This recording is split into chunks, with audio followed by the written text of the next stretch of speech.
আমার নাম রতন পাল, আমার গোপালগঞ্জ কোটালীপাড়া আমার বাড়ি।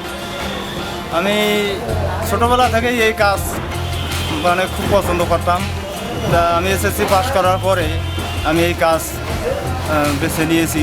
আমি চেষ্টা করেছিলাম যে আমি একটু আর্ট কলেজে পড়াশোনা করবো, কিন্তু সেই সৌভাগ্য আমার হয়নি। তাই আমি মায়ের কাজ কাজ পছন্দ করি এবং আমি কাজ শুরু করি।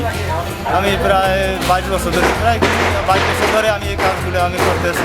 মায়ের কাজ করতে আমার খুব ভালো লাগে এবং আনন্দও পাই।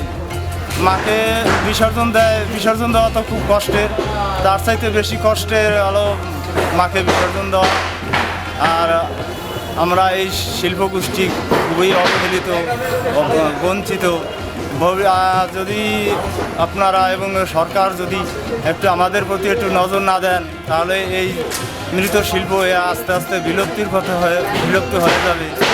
আমি তাই সরকারকে আমি অনুরোধ করছি যে আমাদের একটু সুনজরে দেখার জন্য।